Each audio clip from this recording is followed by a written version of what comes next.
Live from our 7 Tasmania studios, your nightly news with Kim Miller begins now. Good evening, everyone. First in our bulletin tonight, the opposition says new energy hardship grants aren't enough to jolt dying businesses back to life, saying too many will miss out. The government on the defensive all day as 2 members came under scrutiny for their conduct. Hardship help for businesses hit by peaking power prices, up to $20,000 for commercial customers. But that's all we know. The eligibility criteria still being formed. That'll be out and about in the not too distant future. We're looking at a period going back from April last year through to the end of February this year. It's a knee-jerk reaction where they've responded without thought or consideration, and this is impacting Tasmanian businesses. The Small Business Council says the life raft is too late. They may have downsized their staff, they may have reduced the level of productivity they've been doing. That shouldn't have had to have happened. We could have fixed this months ago. Or if you ask the opposition, it's come too early. Those about to dive back into the volatile energy market won't receive help. One today told us that they're looking to recontract and they've been quoted a bill that is 3 times the size of their current bill. With the peak towards the end of last year, and it's now softened this year, and it's continuing to soften. So we're targeting those who most need it. Sparks flew in Parliament as Speaker Mark Shelton was given a chance to defend his involvement in a $400,000 grant he sought for a committee he sat on. His own vote, the decider. I cast my vote with the nose. Shutting it down, with the Greens pushing for a vote of no confidence. Mr Shelton is unfit to hold the office of Speaker of the House of Assembly. Rank, slander, it's disgusting, frankly, disgusting. He voted that down too. Therefore the noes have it. Racing Minister Madeleine Ogilvie also surviving a vote of no confidence. New EMRS polling has the Liberals and Jeremy Rockliff still on top, but his lead as preferred Premier down to 8%. The narrowest margin since Will Hodgman was in charge. Tasmanian teachers have confirmed when they'll walk off the job after announcing yesterday they would escalate industrial action. For more, we're joined by state political reporter Josh Duggan.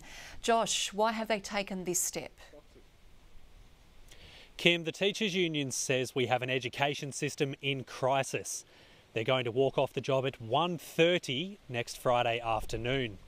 The decision has been made at short notice. The union says that's to not affect NAPLAN testing the following week, but it has left parents with only 8 days to work out what to do. This action is a result of escalating tensions in a long bargaining dispute. An offer's been made, but it's not met the union's demands. It is purely down to in-class support. The teachers and our members are calling out for people in the classroom to actually be there to help them provide the learning opportunities for our students. And we'd ask the Education Union to reconsider going on strike and allow their members to consider carefully the offer that has been made. The department said today the action will be disruptive, but it will communicate to parents and families what they need to do as soon as possible. Kim?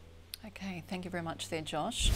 Well, we'll soon have access to a broader range of ongoing medications without having to get a new prescription. The welcome changes come into effect on Monday and we'll see a month's supply at hand as GP availability remains scarce. For 83-year-old Bruce Maddock, obtaining his medications is a vital part of everyday life. Yeah, the more avenues we have, the better, because it's always a hassle getting scripts to keep up with your medication. He's among Tasmanians who could benefit under new rules which will allow pharmacists to give out a month's worth of medication once a prescription has run out. I've just had a problem with that exact case, that one of my medications was prescribed and the Commonwealth was a bit slow in giving the permission for the supply. Under the Nation First expansion, hundreds of drugs used to treat a wide range of medical conditions are now eligible for continued dispensing. We see patients who just, through one way or another, just run out of their prescription. And that means that in some cases they have to stop taking vital medication. The structure will be implemented across the state's pharmacies in less than 4 days. And that gives the patient time to make that appointment with their GP and continue their medication program. Designed to alleviate pressure on the primary care system. People go and get their scripts from the GPs, and indeed, in order to get a repeat script for some medication, they need to go back to their GPs. We're cutting that red tape. An independent review into pharmacists' scope of practice is currently assessing what support is needed in the industry and how they can safely provide for Tasmanians. A final report is due later this year. At the end of the day, my focus is ensuring consumers can access their health care in a timely manner. Grace Evans, 7 Tasmania News. Meanwhile, concerns have been aired Tasmanians could be avoiding essential medications as a result of the cost of living crisis. Pharmacists have detailed accounts of patients who are leaving prescriptions unfilled, forced to make difficult choices with budget constraints hitting hard. People with families find it quite challenging, and they really want to look after their children the best way they can, and often they'll go without to manage their children. Tasmanians shouldn't be having to make those choices between feeding their kids and buying their medication for their ongoing illnesses. Locals are encouraged to talk to their pharmacists about the current government subsidies available. The nursing union says it's still in the dark about the details of Southern Cross Care's plan to scrap enrolled nurses. They met with CEO Robin Boyd on Tuesday to consult on the controversial household care model, but weren't given details on staff profiles or resident numbers. The Southern Cross Care CEO must take on board the significant concerns of members and also residents' families and ensure that they put the safety and quality of care of residents first. Southern Cross Care has said the changes will provide residents with better care and more stability. UTAS leaders have faced another day of questioning at a Legislative Council hearing into the University Act. The organisation's top decision makers were quizzed on a submission made by Public Universities Australia, addressing calls to open up their council meetings and minutes to the public. If council meetings were public forums, that might actually have an unintended consequence of sort of stifling open and honest debate. A number of recommendations will be made in a report due to be handed down later this year, with public hearings now drawing to a close. Footy is back in the state for the first time this year, and it's a crowd puller, with Collingwood ending a long drought in Tasmania. Tom Johnson, well, he's sold out. He's swapped his Crows colours for the Collingwood down at the ground, haven't you, Tom? Now, the black and white army, have they packed out the stadium? Look, they have, Kim, and yes, indeed, this is black and white television from me tonight, a Trader indeed. I can tell you what, there are fans everywhere inside the ground, and hey, who can blame them? They've been waiting 8 years to see their heroes out on the park here in Tassie, so there was no way they were going to miss it. Almost overshadowed in all of this is what's in it for Hawks fans. Well, they're checking out their team's first hit out under new skipper James Sicily. Halfway through the game, it's the Pies up by 15 points. They would have liked what they've seen so far. And the fun for Collingwood began at lunchtime with a Pies at the Pub function at the Sports Garden Hotel, where they got to mingle with their new CEO, Craig Kelly. When your press conference ends like this... This lot, how are we going today? Yay! That's our supporters. We love them dearly. You know the Pies Express has arrived. I've got a magpie on my arm. That actually represents my dad. Come up from Hobart. We're going for the Pies forever. How loud are you going to scream over there tonight? Oh, absolutely loud as they can hear me, and I'm pretty loud. Come up from Tunbridge to watch them. Absolutely stoked to actually see them in Tassie. Graham Fellows even has his own Pies stubby cooler. And why the nickname Grumbles? I was grumpy when we lost. That's all I can put it down to. In the height of COVID, these fans missed their chance to see the Pies play in Tassie when a game here was confirmed, but then cancelled. This time, they weren't going to miss it. It's great to get down and mix it up with the Hawthorn to think they own the joint, but it's great for us to be here taking some control. New CEO Craig Kelly weighed in on the proposed stadium. Look what the MCG does in that precinct in Melbourne.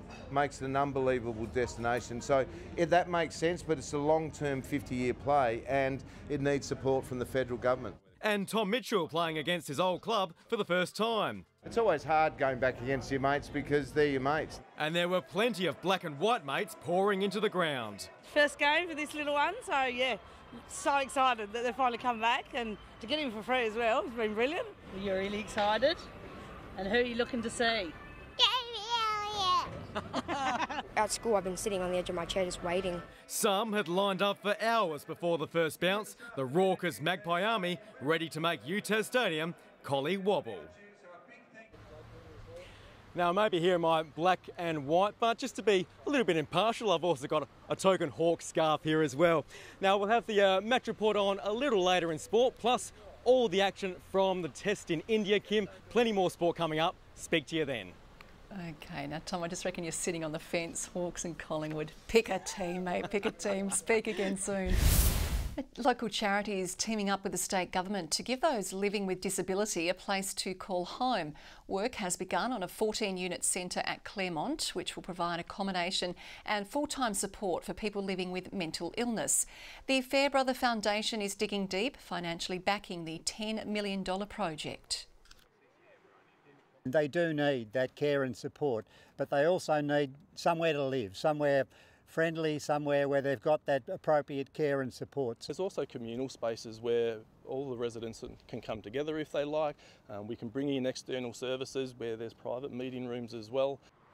Construction is expected to be completed by January. Tasmania's sprint car community is rallying around a driver badly injured during Saturday's state titles at Carrick. Fundraisers for much-loved motorsport figure Adrian Redpath have raised tens of thousands of dollars, with hundreds pitching in. It's a crash which rocked the racing community. Beloved Northwest driver Adrian Redpath was in the lead on Saturday night before disaster struck. While travelling at close to record speed, he clipped the lap car.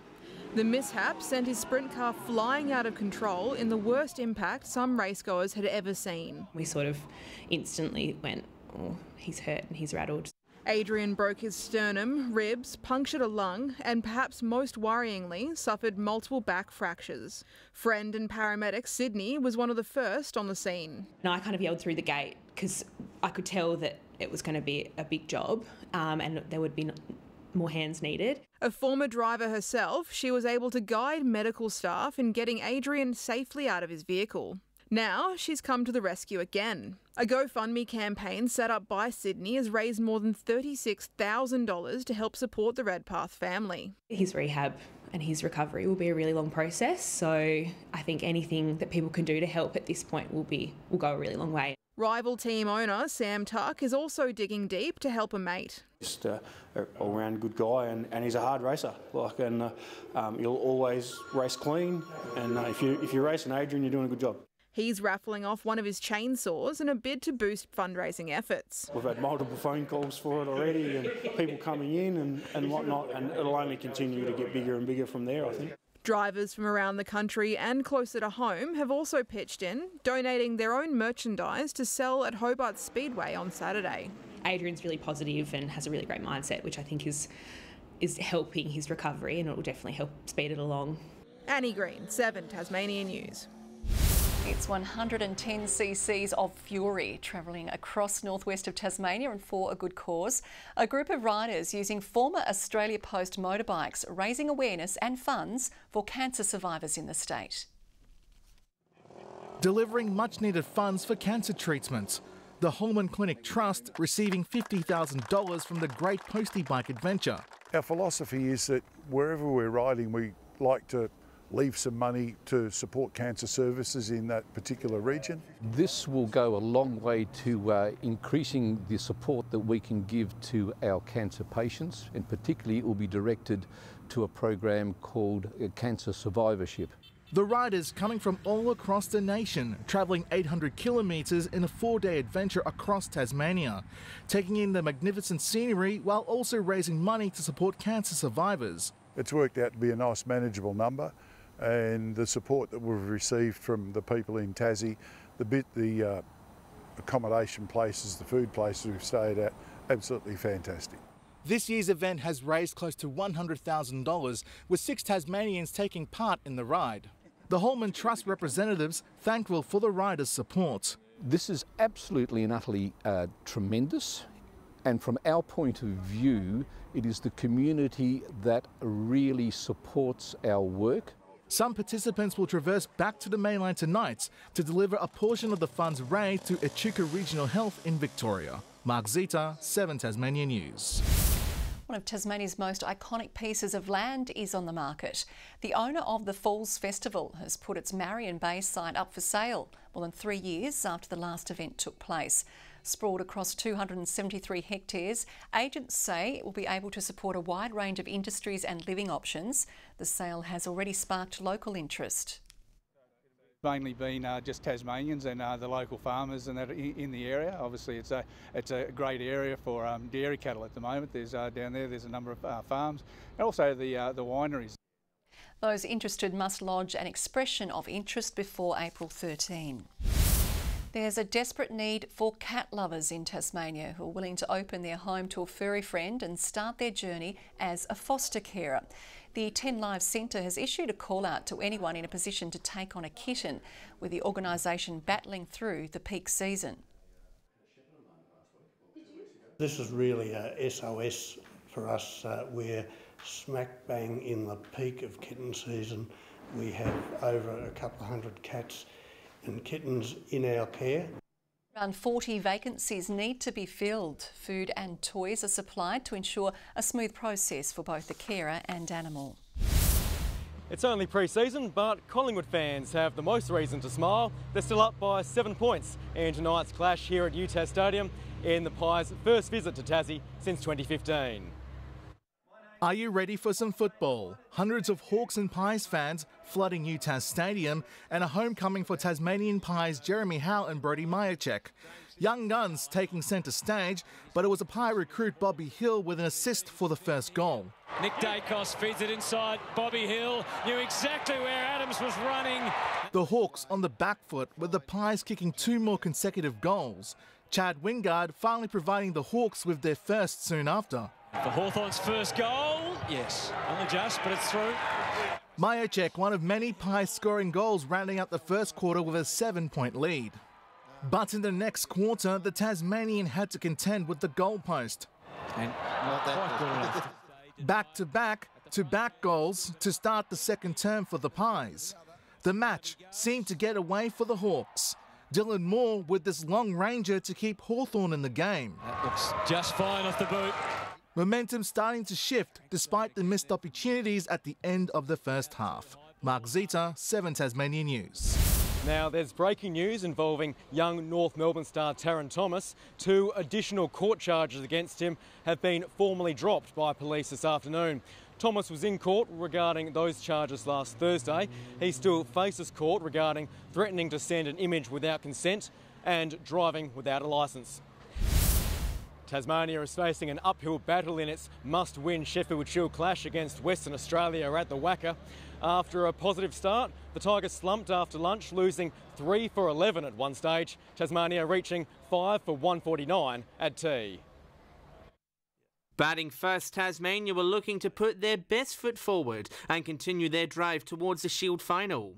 On a bouncy and green Wacker pitch, openers Caleb Jewell and Tim Ward were tested. The two toughed it out and also made runs.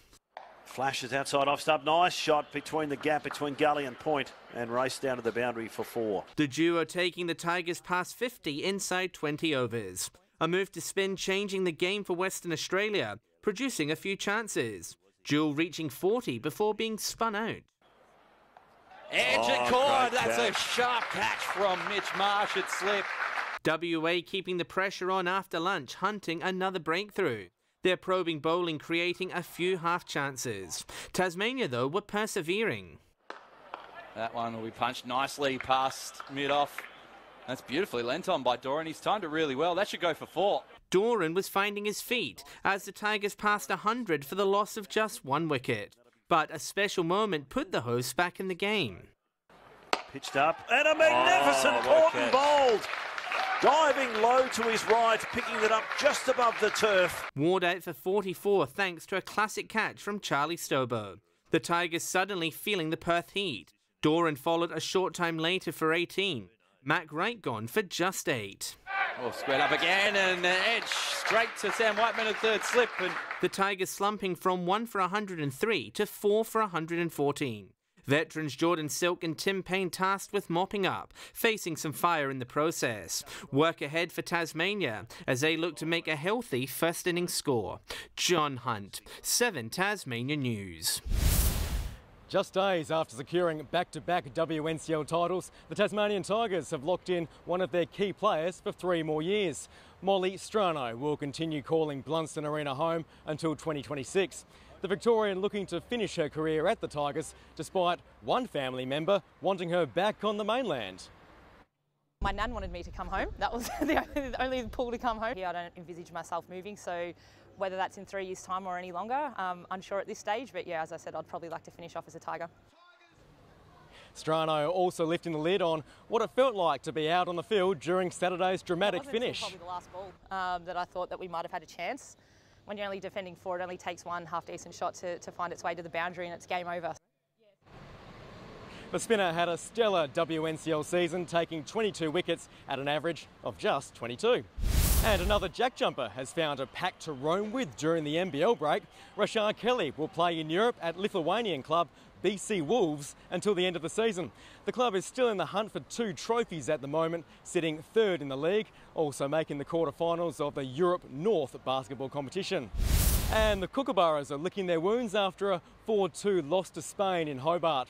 Local player Josh Belts helped set up the Aussies' first goal, breaking open Spain's defence so Blake Govers could strike. Belts into the circle, touch in front, and the finish by Govers on the far side. And they are back in business here, Australia.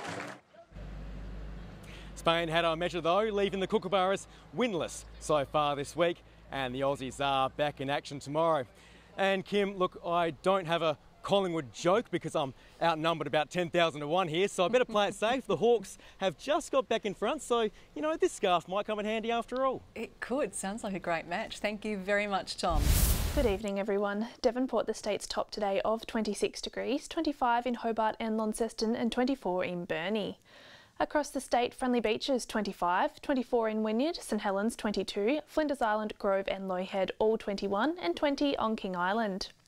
Low cloud can be seen over the west and south of the state today, partly cloudy skies elsewhere with sunny conditions in the central north.